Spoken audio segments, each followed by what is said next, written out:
성공이라는 이름의 허상, 그 끝에서 차민주는 무엇을 보았을까? 그의 눈앞에 펼쳐진 것은 찬란한 빛이었을까? 아니면 한없는 어둠이었을까? 강남의 마천루가 창밖으로 도시의 야경을 수놓고 있었다. 방금 끝난 프레젠테이션의 열기가 채 가시지 않은 컨퍼런스룸. 차민준 30파 이사는 마이크를 내려놓으며 희미하게 입꼬리를 올렸다. 완벽했다. 경쟁사들을 압도하는 분석, 빈틈없는 논리, 그리고 상대를 사로잡는 카리스마까지. 이사회의 중진들은 만족스러운 표정으로 고개를 끄덕였고 가장 강력한 라이벌인 최진수 상무의 얼굴에는 당혹감이 스쳐 지나갔다. 이번 분기 실적 보고와 신규 투자 유치건은 그의 손에 떨어질 것이 자명했다. 회사의 최연소 임원, 성공 가도를 질주하는 스타. 세상은 그를 그렇게 불렀다. 하지만 민준의 심장은 세차게 뛰고 있었다. 성취감보다는 불안감에 가까운 두근거림이었다. 손바닥에는 식은땀이 흥건했고 목덜미는 뻐근했다. 정말 이것만 성공하면 다 괜찮아질 거야. 그는 주문처럼 되뇌었다. 무엇이 괜찮아진다는 것인지 그는 스스로에게 묻지 않았다. 그저 달려야 했다. 더 높이, 더 빨리. 어린 시절 아버지의 사업 실패로 한순간에 나락으로 떨어졌던 가족의 모습이 그의 막막 뒤편에서 아른거렸다. 지독한 가난과 사람들의 냉대는 그에게 성공이라는 강박을 심어주었다. 텅 빈 최고급 아파트로 돌아왔을 때 아내 서윕 6세는 이미 잠자리에 든 후였다. 식탁 위에는 랩으로 덮인 온기라곤 찾아볼 수 없는 저녁 식사가 놓여 있었다. 민주는 허탈한 웃음을 지으며 냉장고에서 생수 한 병을 꺼내 마셨다. 언제부터였을까? 성공을 향해 달려갈수록 아내와의 거리는 점점 더 멀어지는 것 같았다. 따뜻했던 그녀의 눈빛은 이제 희미한 실망감과 체념으로 흐려져 있었다. 민주는 샤워를 하며 뜨거운 물줄기 아래에서 오늘 있었던 프레젠테이션의 세부 사항들을 복기했다. 최진수가 던졌던 날카로운 질문, 그에 대한 자신의 능숙한 답변. 그는 마치 전투에서 승리한 장수처럼 흥분했지만 그 흥분은 공허했다. 침실 문을 열자 유진의 고른 숨소리가 들렸다. 그녀의 옆에 조용히 누웠지만 잠은 오지 않았다. 머릿속은 내일 있을 중요한 계약건에 대한 생각으로 가득 찼다. 수백억이 오가는 프로젝트. 반드시 성공시켜야 했다. 다음 날 새벽 폭우가 쏟아지고 있었다. 민주는 밤샘 작업으로 충혈된 눈을 비비며 검은색 세단에 시동을 걸었다. 계약 장소는 지방이었다. 직접 운전하는 편이 마음 편했다. 누구에게도 맡기고 싶지 않은 그의 성공을 향한 마지막 질주였다. 굵은 빗줄기가 앞 유리를 세차게 때렸고 와이퍼는 쉴 새 없이 움직였지만 시야는 흐릿했다. 극도의 피로감과 수면 부족이 그의 정신을 갉아먹고 있었다. 라디오에서는 나른한 클래식 음악이 흘러나왔다. 깜빡 눈이 감겼다 뜨이는 순간 그는 거대한 트럭의 헤드라이트 불빛이 자신을 향해 달려드는 것을 보았다. 아! 짧은 비명과 함께 세상은 잠되었다. 얼마나 시간이 흘렀을까? 민주는 자신이 좁고 어두운 터널 같은 곳을 빠르게 지나가고 있음을 느꼈다. 공포보다는 기묘한 안정감이 그를 감쌌다. 터널의 끝에서 눈부신 빛이 새어나왔고 그는 자석에 이끌리듯 그 빛 속으로 빨려 들어갔다. 정신을 차렸을 때 그는 병원 수술실 천장의 무균등을 내려다보고 있었다. 아니, 내려다보는 것이 아니었다. 그는 자신의 몸에서 빠져나와 허공에 떠 있었다. 아래에서는 흰 가운을 입은 의료진들이 피투성이가 된 자신의 육체에 다급하게 심폐소생술을 하고 있었다. 제세동기 준비. 혈압 계속 떨어집니다. 다급한 외침들이 들려왔지만 이상하게도 그는 아무런 고통도 두려움도 느끼지 못했다. 마치 잘 만든 한 편의 영화를 관람하는 관객이 된 듯했다. 저게 나라고? 저렇게 처참한 모습이? 그는 자신의 육체를 무심하게 바라보았다. 성공을 위해 아등바등 살아왔던 차민준의 마지막 모습이 저것이란 말인가? 허무했다. 그 순간 그의 의식은 다시 한번 강렬한 빛 속으로 이끌렸다. 이번에는 따스하고 부드러운 빛이었다. 그 빛 속에서 그의 삶이 파노라마처럼 펼쳐졌다. 명문대 수석 졸업, 대기업 입사, 초고속 승진. 성공의 순간마다 환호하던 자신의 모습이 보였다. 하지만 그 이면에는 경쟁자들을 짓밟고 동료들의 등을 치며 올라서던 냉혹한 모습도 있었다.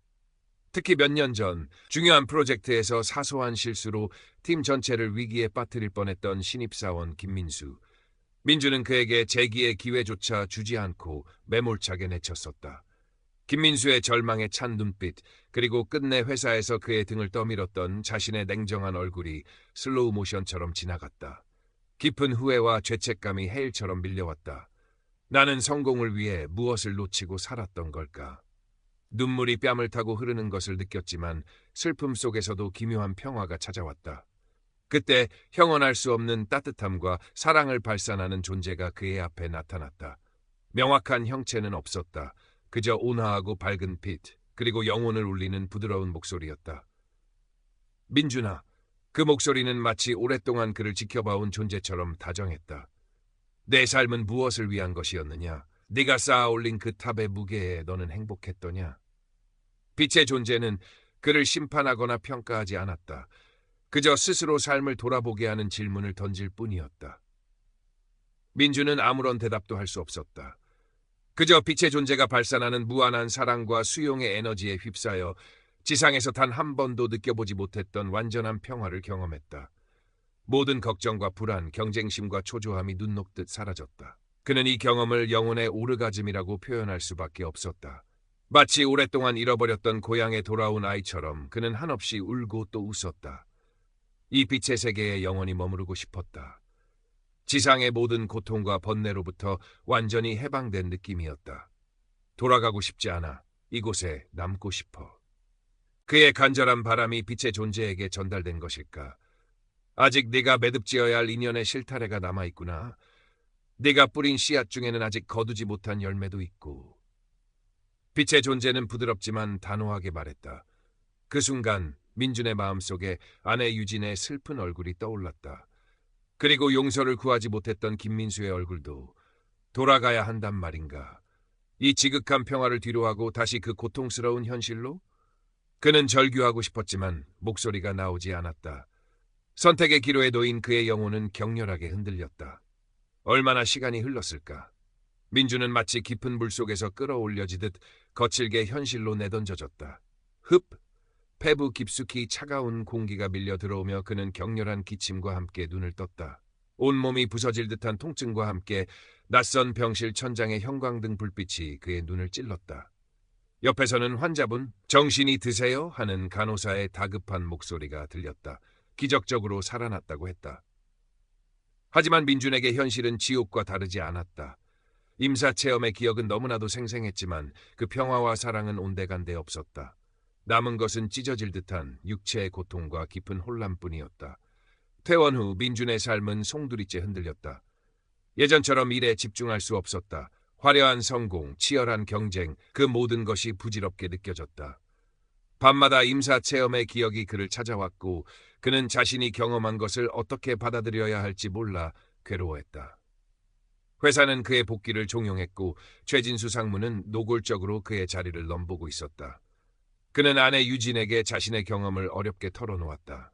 빛의 세계, 영적인 존재, 그리고 자신의 삶을 돌아보며 느꼈던 후회들.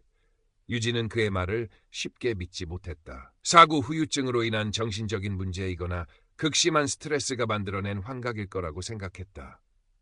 여보, 당신 요즘 너무 예민해. 병원 상담이라도 받아보는 게 어때? 그녀의 눈에는 걱정과 함께 이해할 수 없다는 당혹감이 서려 있었다. 민주는 더욱 깊은 고립감을 느꼈다. 세상 누구도 자신을 이해해주지 못할 것 같았다. 내가 미친 걸까? 아니면 정말 다른 세상을 보고 온 걸까? 그는 매일 밤 스스로에게 물었다. 잠 못 이루는 밤이 계속되었고 그의 몸과 마음은 점점 더 지쳐갔다. 그러던 어느 날 그는 문득 오랜 친구이자 정신과 의사인 박선우를 떠올렸다. 선우라면 적어도 자신의 이야기를 진지하게 들어줄지도 모른다는 작은 희망이 생겼다. 선우의 병원은 강남의 번화가에서 조금 벗어난 조용한 골목에 있었다. 따뜻한 색감의 인테리어와 은은한 커피향이 민준의 긴장을 조금이나마 풀어주었다. 민준은 선우에게 자신의 임사체험을 처음부터 끝까지 아주 상세하게 털어놓았다. 빛의 존재, 삶의 파노라마, 그리고 그 속에서 느꼈던 감정들까지. 선우는 아무런 말 없이 그의 이야기를 끝까지 들어주었다.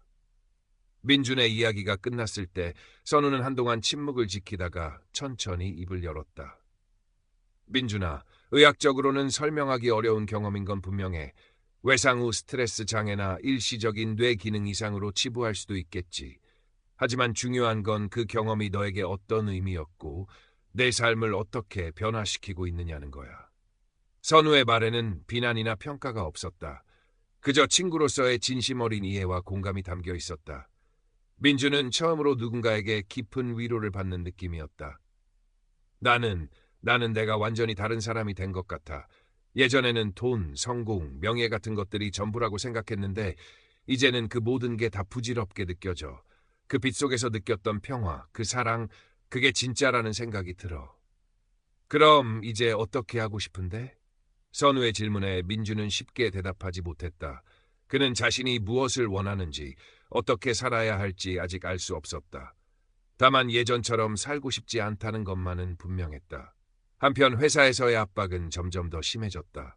중요한 해외 투자 프로젝트의 책임자로 내정되어 있었지만 민주는 예전처럼 열정적으로 일에 매달릴 수 없었다. 그의 마음은 콩밭에 가 있었고 회의 시간에는 멍하니 창밖을 바라보는 일이 잦았다. 결국 프로젝트 발표는 기대에 미치지 못했고 이사회에선 그의 업무 능력에 대한 의구심이 제기되기 시작했다. 최진수 상무는 이 기회를 놓치지 않고 민준을 맹렬히 공격했다. 차 상무, 요즘 정신이 다른 데 팔려 있는 것 같군요. 회사가 차 상무 개인의 놀이터는 아닙니다. 그의 비아냥거림에도 민준은 예전처럼 분노하거나 맞서 싸우지 않았다. 그저 담담하게 자신의 부족함을 인정할 뿐이었다. 임원 승진은 사실상 물 건너간 것이나 다름없었다. 과거의 민준이었다면 절망하고 자책했겠지만 지금의 그는 이상하리만치 평온했다. 오히려 무거운 짐을 내려놓은 듯한 해방감마저 느껴졌다. 집으로 돌아온 민준은 유진에게 회사 일을 이야기했다. 나 아무래도 곧 회사에서 잘릴 것 같아. 유진은 놀란 눈으로 그를 바라보았다. 하지만 그의 얼굴에는 뜻밖에도 미소가 걸려 있었다. 이상하게도 마음이 편해. 어쩌면 이게 내가 진짜 원했던 건지도 몰라. 유진은 혼란스러웠다. 남편은 분명 변하고 있었다. 예전에 날카롭고 냉정했던 모습은 사라지고 어딘가 위태로우면서도 평화로워 보이는 사람이 되어 있었다. 그녀는 민준이 털어놓았던 임사체험 이야기를 다시 떠올렸다. 처음에는 믿지 않았지만 그의 진솔한 눈빛과 변화된 행동들을 보면서 어쩌면 정말 그런 일이 있었을지도 모른다는 생각이 들기 시작했다. 여보, 나는 당신이 어떤 선택을 하든 당신 편이야. 다만 당신이 정말 행복해졌으면 좋겠어. 유진의 따뜻한 말에 민주는 눈시울이 뜨거워지는 것을 느꼈다. 그는 유진의 손을 잡고 가만히 고개를 끄덕였다. 며칠 후 민주는 중요한 결심을 했다. 임사체험 중 그의 마음을 가장 아프게 했던 기억, 바로 옛 동료 김민수에 대한 죄책감이었다. 그는 김민수를 찾아 진심으로 사과하기로 마음먹었다. 이것이 어쩌면 빛의 존재가 그에게 암시했던 매듭지어야 할 인연일지도 몰랐다. 김민수를 찾는 것은 생각보다 쉽지 않았다. 이미 퇴사한 지 오래되었고 연락처도 바뀌어 있었다. 민주는 예전 동료들에게 수소문하고 SNS를 뒤지며 그의 행방을 쫓았다. 그 과정에서 그는 자신이 얼마나 타인에게 무심했고 자신의 성공만을 위해 달려왔었는지를 다시 한번 깨달았다.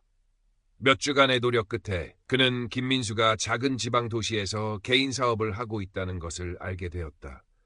민주는 떨리는 마음으로 그곳을 향해 차를 몰았다. 오랜만에 느껴보는 긴장감이었다. 하지만 이번에는 성공에 대한 압박감이 아닌 진심을 전달하고자 하는 간절함에서 비롯된 떨림이었다. 김민수의 사무실은 작고 허름했다. 민준이 들어섰을 때 그는 컴퓨터 모니터에서 눈을 떼지 않은 채 무심하게 물었다. 누구시죠? 저 차민준입니다. 예전에 MK투자에서 같이 일했던. 그제야 고개를 든 김민수의 얼굴에는 놀라움과 함께 깊은 경계심이 서렸다. 그는 민준을 차갑게 쏘아보았다. 차민준 씨가 여긴 어쩐 일로 이제 와서 또 무슨 볼 일이라도 남았습니까? 그의 목소리에는 수년 전의 상처가 고스란히 배어 있었다. 민준은 가슴이 답답해지는 것을 느꼈지만 피하지 않고 그의 눈을 정면으로 바라보았다. 김민수 씨, 정말 미안했습니다. 그때 제 행동에 대해 변명할 생각은 없습니다. 제가 얼마나 큰 잘못을 저질렀는지 이제야 깨달았습니다. 민주는 고개를 숙였다. 그의 목소리는 떨리고 있었지만 진심이 담겨 있었다. 김민수는 한동안 아무 말 없이 민준을 바라보았다. 그의 눈빛은 여전히 차가웠지만 미세하게 흔들리고 있었다. 사과. 이제 와서 그 사과가 무슨 소용입니까? 자 상무님 덕분에 제 인생은 완전히 꼬여버렸는데. 알고 있습니다. 제 사과가 모든 것을 되돌릴 수 없다는 것을요. 하지만 그래도 진심으로 사과하고 싶었습니다. 용서받지 못한다 해도 제 마음은 전해야 한다고 생각했습니다. 민주는 준비해온 작은 선물, 김민수가 예전에 좋아했던 작가의 책을 테이블 위에 내려놓았다. 그리고 다시 한번 깊이 고개를 숙였다. 부디 건강하시길 바랍니다. 그는 더 이상 아무 말도 하지 않고 조용히 사무실을 나섰다. 돌아오는 차 안에서 민주는 눈물을 흘렸다. 후련함과 동시에 깊은 슬픔이 밀려왔다. 김민수의 상처는 생각보다 깊었고 그의 사과는 그저 공허한 메아리처럼 느껴졌다. 하지만 그는 포기하지 않기로 했다. 당장 용서받지 못하더라도 언젠가는 자신의 진심이 전달될 수 있을 거라고 믿었다. 그날 이후 민준의 삶에는 작은 변화들이 찾아왔다. 그는 회사에 최종적으로 사직서를 제출했다. 더 이상 높은 연봉이나 화려한 직함에 연연하지 않았다. 대신 그는 아내 유진과의 관계 회복에 힘썼다. 함께 저녁을 먹고 산책을 하고 소소한 일상을 나누었다. 유진은 민준의 변화를 지켜보며 조금씩 마음을 열었고 두 사람 사이에는 오랜만에 따뜻한 웃음꽃이 피어났다. 민준은 또한 자신이 경험한 임사 체험에 대해 더 깊이 공부하기 시작했다. 관련 서적을 읽고 비슷한 경험을 한 사람들의 이야기를 찾아보았다. 그리고 자신의 경험을 글로 적어보기 시작했다. 처음에는 두서없고 혼란스러웠지만 글을 쓰는 과정에서 그는 자신의 내면을 정리하고 그 경험이 자신에게 준 의미를 조금씩 깨달아갔다. 어느 날 그는 박선우의 권유로 작은 상담센터에서 자원봉사를 시작했다. 삶의 위기에 처한 사람들, 마음의 상처를 입은 사람들의 이야기를 들어주는 일이었다. 그는 자신의 경험을 직접적으로 이야기하진 않았지만 그가 가진 특유의 평온함과 공감 능력은 많은 이들에게 위로를 주었다. 그는 타인의 고통에 귀 기울이는 과정에서 오히려 자신이 치유받고 있음을 느꼈다. 몇 년의 시간이 흘렀다. 민주는 더 이상 과거의 성공만을 줬던 차 상무가 아니었다. 그는 작은 출판사에서 편집자로 일하며 조용히 책을 만들었고 주말에는 아내와 함께 근교의 작은 텃밭을 가꾸었다. 김민수와는 가끔 안부를 묻는 사이가 되었다. 완벽한 화해는 아니었지만 두 사람 사이의 얼음은 조금씩 녹아내리고 있었다. 어느 맑은 봄날 오후 민주는 동네 공원 벤치에 앉아 따스한 햇살을 온몸으로 느끼고 있었다. 그의 얼굴에는 과거에는 찾아볼 수 없었던 깊은 평화와 잔잔한 미소가 어려 있었다. 그는 눈을 감고 가만히 숨을 들이쉬었다. 가슴속 깊은 곳에서부터 차오르는 충만함. 그는 이제야 자신이 진정으로 살아있음을 느꼈다. 빛의 존재가 그에게 남겼던 마지막 말이 귓가에 맴도는 듯했다. 사랑하라. 그리고 내 삶의 모든 순간을 기꺼이 경험하라. 민주는 조용히 고개를 끄덕였다. 그의 새로운 여정은 이제 막 시작되고 있었다.